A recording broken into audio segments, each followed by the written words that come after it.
Our own Trey Yingst, reporting from Haifa in northern Israel. Trey.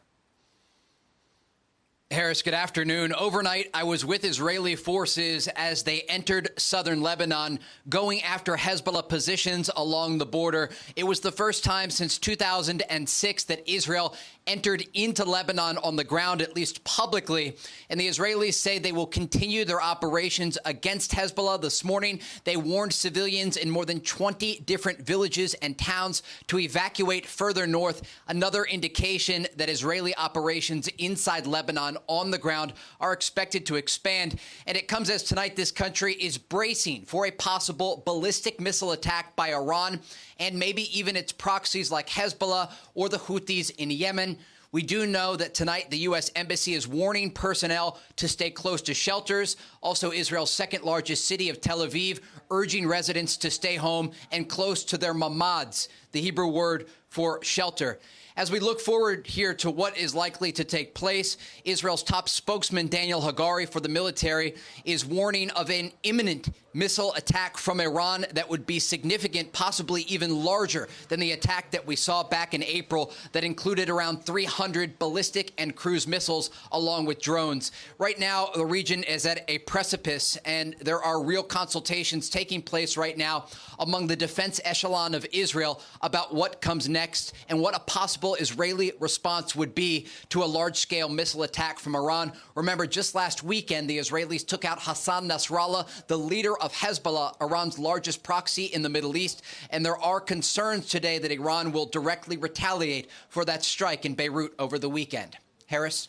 All right. Just real quickly, because I want to run this past you. This is from the State Department now reporting coming into Fox News. The United States is not evacuating Americans from Lebanon at this point. As of right now, the U.S. is not getting them out, nor does it have any plans to send evacuation flights to rescue those if they're stranded inside the country as the conflict with Israel intensifies. And this part, Trey, latest publicly available data from the State Department shows 86,000 Americans living in Lebanon as of 2022. That's a lot of people to move if you got to do it quickly. How many times do we have to learn this lesson? Like, we know that this is the case. I'm glad we're talking about this because it's a really important part of the story. There are tens of thousands of Americans still in Lebanon as this war expands. And there are two questions at hand. One, when will the United States start to refer to this as a war between Israel and Hezbollah? It is erupting, and it has erupted for the past year. And now the Israelis are striking the Lebanese capital. They are in southern Lebanon on the ground. But the second question is, what are they going to do with the tens of thousands of Americans who will be looking to evacuate Lebanon? We have seen a number of people online talking about the fact that they've reached out to the State Department, telling them there are no flights. All the flights are booked. Flights are getting canceled. And the Americans say, we will reimburse you for a loan. Not to actually pay for the flights, but to just offer people a loan for plane tickets that cost thousands of dollars that actually aren't even available at this point. And so it's a major catastrophe in the making, and it's something that the Biden administration is going to have to address as this war develops and the conflict possibly expands even in the next few hours. And Vice President Kamala Harris is on the move all over the country at campaign events. Perhaps she can use that bully pulpit to address it. We'll hold our breath. Trey Yingst, thank you very much. Great reporting always. Ari, I mean, I always look to see how we left Americans behind. We left them behind in Afghanistan. We knew that this was a problem when Israel first got attacked. A year ago next week now, October 7th, got attacked by the Hamas savages. And we needed to get Americans out of harm's way at that point as Israel went to war. Yet people had the same problem. Kaylee and I talked about it. They can't get out. They can't afford to take these flights. We were slow in sending boats and things to go get them. Come on.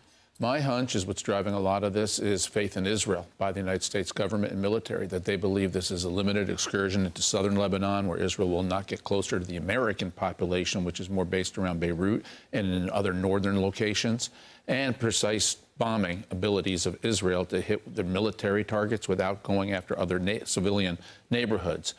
That is likely what is happening here. Otherwise, I think the United States would have tried to evacuate Americans. But what about the Americans in Israel? Similar thinking. They believe that they're safe there because of Israel's military defensive capabilities. Otherwise, you'd have even more Americans to evacuate from the state of Israel. Look, I was told by a military authority who in a position to know after the Iranian attack earlier with their 300 missiles that Iran didn't use their best missiles against Israel. They used some of their older technology. If that's the case, and Iran has more sophisticated weaponry, and they do, specifically missiles, this will be a test for Israel's defense system and America's defense system. I suspect strongly Israel and America are up to the test. Two things. We are in kind of a different generation now where they like to take people, hostages. So I am concerned about Americans on the ground, not because Israel can't fight tremendously well, but because Hezbollah is dirty and they're terrorists. And I don't want anybody being taken. The second is that Arrow system that handles those higher altitude weapons. Congressman Mass was telling me about this last hour, Kayleigh. They may have to use something more than just the Iron Dome for the very reason that Ari just mentioned. Iran likely has some things we haven't seen yet. They do. And Israel, unfortunately, yes, they have the support of the United States. Yes, they have the support of the Western world, but it's not the full support of the United States. We should be unequivocally standing with Israel, not saying ceasefire, standing with Israel. Because to your point, we are not even at the 1-year anniversary of October 7th. More than 1,000 citizens ripped from their home. I'll never forget Shiri Bibas holding her 2 little boys with their little red heads, Kafir Bibas, Ariel Bibas, who we don't know where they are. First birthday in captivity, okay? And then when you look at northern Israel and you look over the border at Hezbollah, they were planning another October 7th style attack. And for our country to say, ceasefire now? No. Defend your borders, protect yourselves, stand with this country. My gosh, as Iran is looking to target them, because guess what? Iran's going to target you next. They are not stopping until there's a commander-in-chief who has Middle East peace deals, who assassinates their top general. Oh, wait, we had that. That was Donald Trump with Soleimani. They will not stop. We have a president at a very scary time in our country's history, in our world.